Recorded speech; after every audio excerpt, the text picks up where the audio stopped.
अगर आप नेगेटिव हैं तो आपको इसकी एक कीमत चुकानी पड़ती है। आपके अंदर पॉजिटिव इमोशन से ज़्यादा नेगेटिव इमोशंस का गलबा हो तो उसकी आपको कीमत चुकानी पड़ती है, जो कि आपकी हेल्थ, आपके पैसे और आपके एनवायरनमेंट से आपको चुकानी पड़ती है। आज हम इसी हवाले से बात करेंगे। तो आजकल मैं एक बुक पढ़ रहा हूँ जिसका नाम है द पॉजिटिव डॉग, और इसके अंदर स्टार्ट के अंदर ही पॉजिटिव रहने के फ़ायदे बताए गए हैं, लेकिन इसके साथ साथ नेगेटिव रहने के नुकसानात भी गिनवाए गए हैं।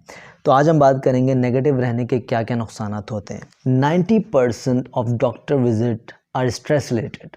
अगर आप स्ट्रेस से नबर्द आज़मा हैं, अगर आपको स्ट्रेस हो रही है तो जाहिर सी बात है आपको हेल्थ इश्यूज़ भी आने शुरू हो जाएंगे। स्ट्रेस हमेशा नेगेटिव इमोशंस की वजह से होती है, चाहे वो सैडनेस हो, चाहे वो एंगर हो, चाहे वो डिप्रेशन हो या एंजाइटी हो। ये तमाम जो सूरतें ये आपके मेंटल हेल्थ को अफेक्ट करती हैं, आपकी स्ट्रेस लेवल को बढ़ाती हैं, और जब भी आपका स्ट्रेस लेवल बढ़ता है आपकी हेल्थ अफेक्ट होती है। और इसी वजह से लिखा हुआ कि 90% of doctor visit are stress related. कोई भी वजह हो, कोई भी बीमारी हो, लेकिन जब डॉक्टर्स उसको इन्वेस्टिगेट करते हैं तो बैक हैंड के ऊपर उसका रीज़न, जो रूट कॉज निकलता है, वो स्ट्रेस से निकलता है। तो नेगेटिविटी का सबसे बड़ा नुकसान आपकी हेल्थ को होता है। One negative person can create a miserable office environment for everyone else. हमारे ऑफिस के अंदर बहुत से लोग काम करते हैं, और अगर उन तमाम लोगों में एक शख्स हो जो बहुत ज़्यादा नेगेटिव हो तो अक्सर ये देखा गया है कि वो एक शख्स पूरे ऑफ़िस का एनवायरनमेंट ख़राब कर देता है। आप सोचें, आप ऑफ़िस जाते हैं, आप मुख्तलिफ़ लोगों से बातचीत करते हैं, आप मुस्कुरा के बात करते हैं, ऑफ़िस का एनवायरनमेंट अच्छा है, अचानक इस पूरे एनवायरनमेंट के अंदर एक शख्स बुरी तरह से आपको लड़ता हुआ नज़र आता है, किसी को डांटता हुआ नज़र आता है, किसी को गाली देता हुआ नज़र आता है, और आन ही आन के अंदर वो पूरे एनवायरनमेंट, जो पॉजिटिव एनवायरनमेंट था, वो सैबोटैज हो जाता है और उसकी जगह एक नेगेटिविटी ले लेती है।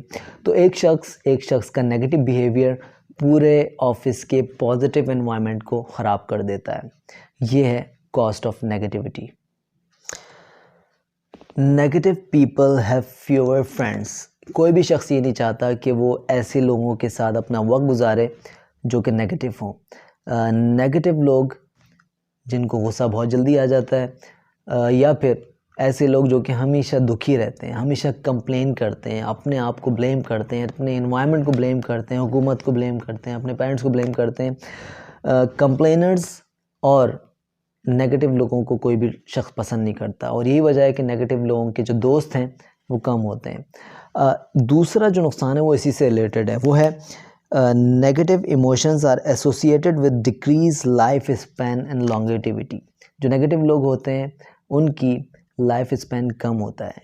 यकीनन आपने देखा, पहले पॉइंट के अंदर हमने बात की कि जो नेगेटिविटी होती है उसकी वजह से स्ट्रेस बढ़ती है, हेल्थ इश्यूज़ आते हैं, और जितने ज़्यादा हेल्थ इश्यूज़ आएंगे उतनी ज़्यादा आपकी ज़िंदगी को ख़तरात लाक होंगे।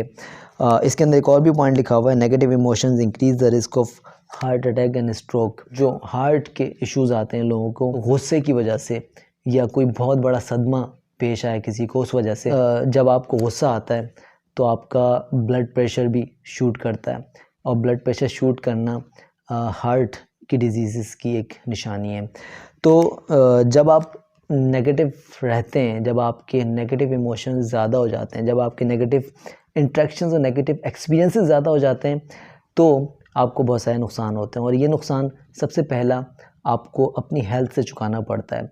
जब आप नेगेटिव होंगे तो आप स्ट्रेस में रहेंगे, आप सैडनेस में रहेंगे, और ये तमाम चीज़ें, गुस्सा एक नेगेटिव इमोशन है, और ये जो इमोशंस हैं वो आपकी स्ट्रेस को बढ़ाते हैं, और स्ट्रेस हमेशा आपके हेल्थ के इश्यूज़ को बढ़ाता है। दूसरी चीज़ आपके एनवायरनमेंट के हवाले से, जब आप नेगेटिव होते हैं कोई भी शख्स नहीं चाहता कि वो ऐसे लोगों के साथ रहे जो कि कंप्लेनर्स हों, जो कि हमेशा गुस्से में रहते हों, जो कि हमेशा नेगेटिव बातें करते हैं। ऐसे लोगों के साथ आम तौर पे लोग नहीं रहना चाहते। और तीसरी चीज़, मिजरेबल वर्क एनवायरनमेंट। एक शख्स की नेगेटिविटी एक पूरे ऑफिस की, एक पूरी टीम की पॉजिटिव बिहेवियर या पॉजिटिव एनवायरनमेंट को ख़राब कर सकती है। तो लिहाजा ये तीन नुकसानात के बारे में हमने आज मेजरली बात की। इस बुक के अंदर और भी चीज़ें लिखी हुई हैं जो कि नेगेटिव बिहेवियर से एसोसिएटेड हैं। हाउएवर इस बुक के अंदर जो मेन मैसेज है वो पॉजिटिविटी का है। जब आप पॉजिटिव इमोशंस को अपने ऊपर हावी करते हैं तो आपको क्या क्या फ़ायदे होते हैं, इस बुक के अंदर मेनली उस बात के ऊपर बात हुई है। लेकिन उसके साथ साथ नेगेटिविटी के नुकसानात क्या हैं इसको भी चंद पॉइंट्स के अंदर, चंद पेजेस के अंदर बयान किया गया है। सो आई होप आपको आज की बात समझ आई होगी। Thank you very much for listening. अस्सलाम वालेकुम।